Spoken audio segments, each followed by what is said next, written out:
How big is the Pac-12 war chest?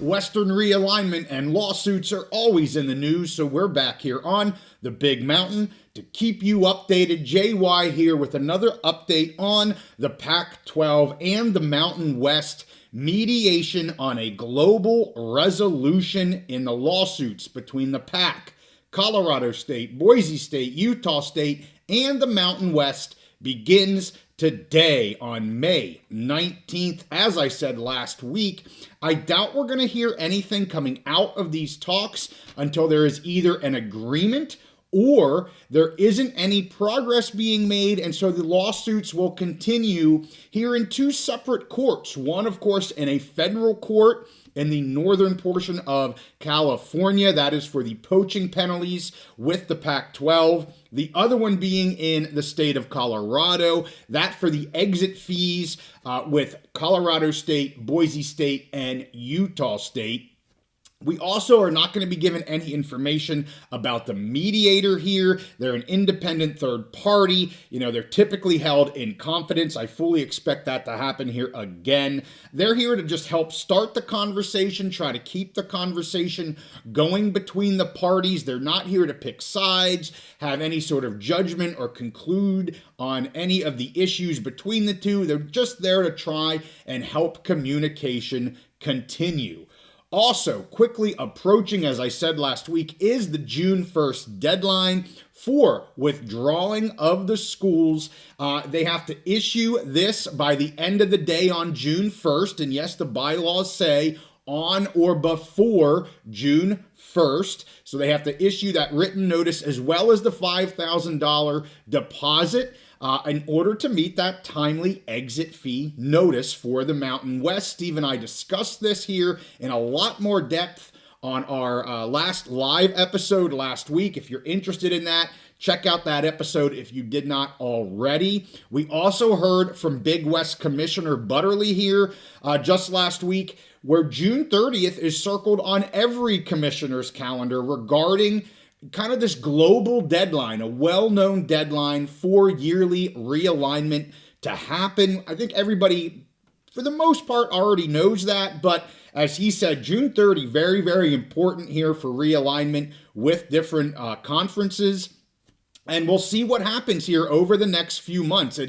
June 30 is usually a pretty hard deadline here for exit fees and the like. So anxious to see what happens here. Knowing these three things in terms of the mediation, what's in the Mountain West bylaws, and that June 30 global deadline, I do believe that in the next 4 to 5 weeks, we're going to get some important information coming out of the PAC.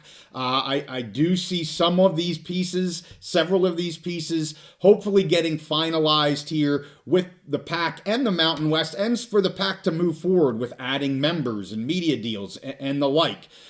So I'm anxious for these next 5 weeks. I think we're going to have many updates for you. And of course, we'll bring that to you. I now want to move further, digging into the PAC's financial situation. And there was reporting here just last week, John Wilner with the Mercury News reported on the 23-24 financial statements for the PAC.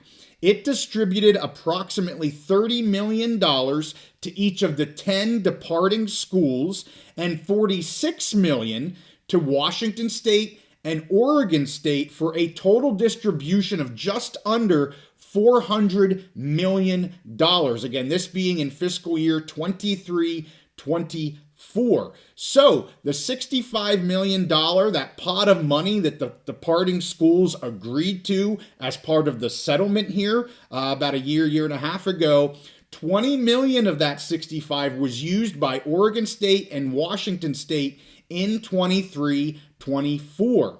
If one were to assume that the same amount of distribution is going to be used here in 24-25, the year that we're ending, and then next year, 25-26, prior to a rebuild taking effect there on July 1st of 26, that pot of money, the $65 million, is basically going to be used up in this interim period. So that $65 million that they got in the settlement is it appears that it's going to be used in the interim. This is something that isn't surprising to us here on the Big Mountain. Steve and I discussed this consistently and informed our viewers consistently that this is where that supposed war chest would likely go. It's going to go to Washington State and Oregon State to kind of do the best that they can to hold steady over this interim period. And in the first view of financials, that absolutely looks like that is what's going to happen. I want to put up a chart here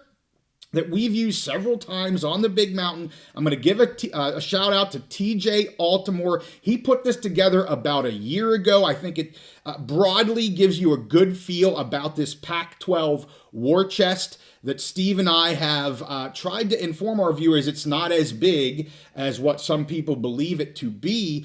And again, now that we know some of these amounts for 23-24, I think we have a good idea of what 24-25 and 25-26 is going to look like, especially since now we also know the media deals for these two interim years for football.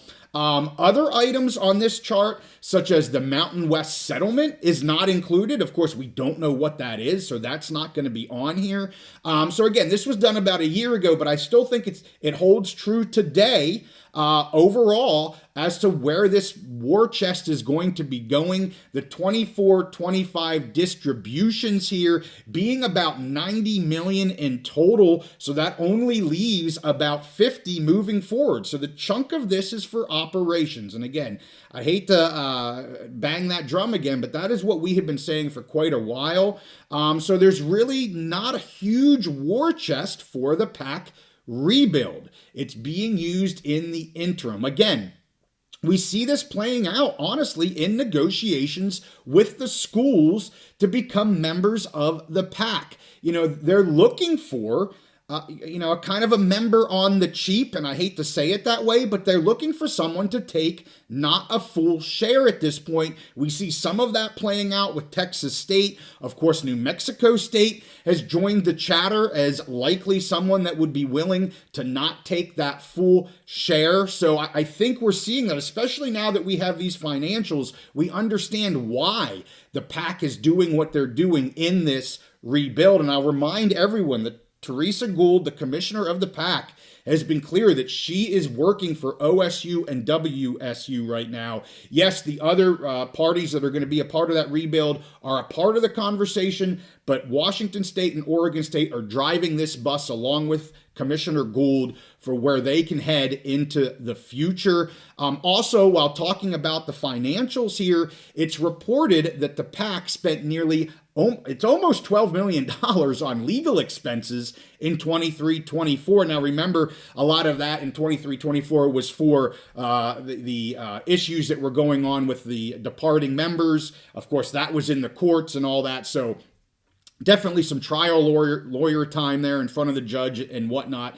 So, but remember, this is also ongoing into this year with the Mountain West. Again, we haven't gotten to trial yet. We've only been doing these filings thus far. But, you know, they went up from about $7 million in 22-23 to almost $12 million in 23-24. That's money that's not going to the students of these universities. That's going to the lawyers, and trial lawyers are expensive. I guarantee you, neither the PAC nor the Mountain West wants to be spending money that would be going to their membership on lawyers for a trial. So get to kind of my thoughts on that at the end. Another part I want to talk about here that was discussed in this article is the PAC networks. It was reported that that media company booked $80 million in revenue in fiscal year 24.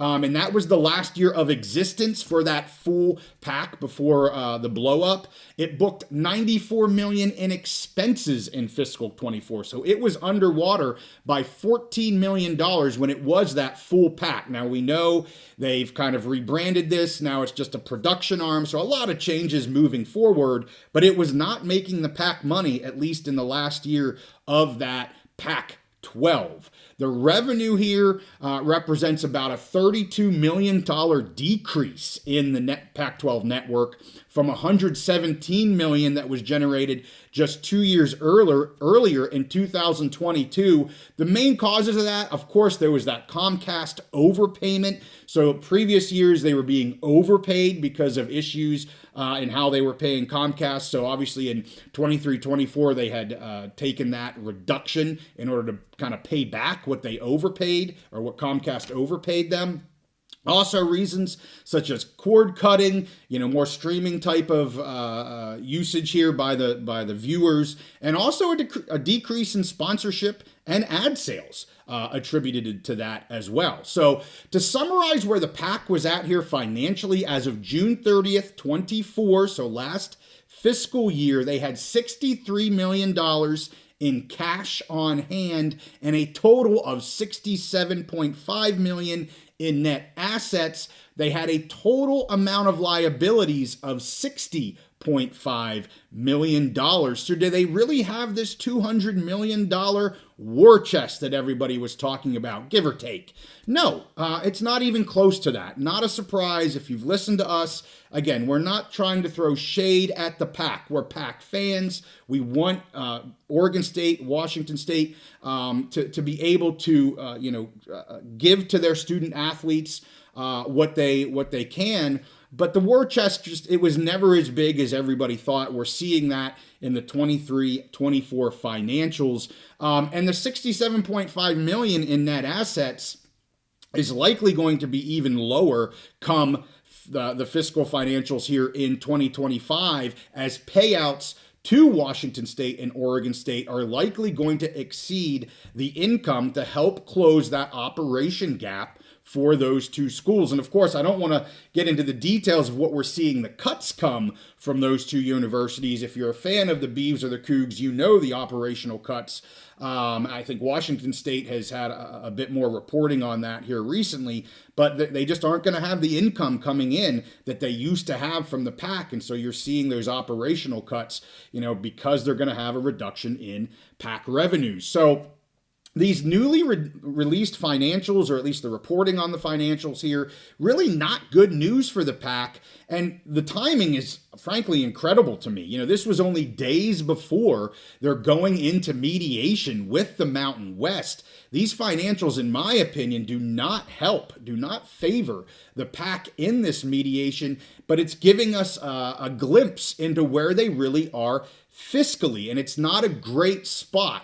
And to me, it's just clear, if you have an open mind here in regarding which conference is in the hot seat for mediation, at least fiscally in the hot seat, I think that's very clear. One has full membership going into 2026.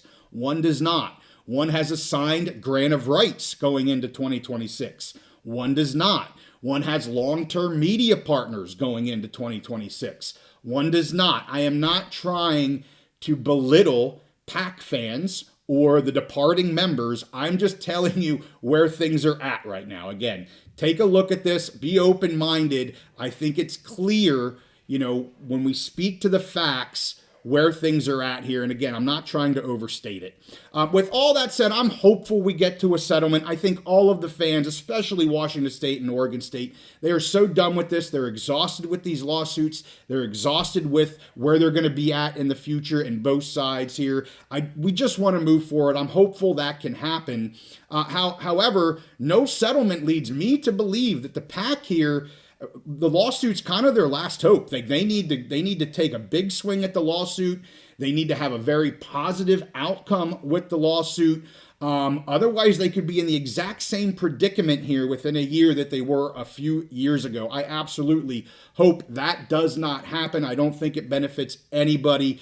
I'm a fan of all of these members. I don't like what's going on. Hopefully we can get to the table and we can come up with a solution for the short term. So with that, hey, had to bring you this update. Everybody knows I am going to be down in Texas this week. You'll be getting some updates from me from Texas State University. Really excited to visit that university and also hopefully meet some of our dwellers down there. Hey, with that, we thank you guys for watching. Give this one a like and subscribe if you like our content. We'll see you next time on the Big Mountain.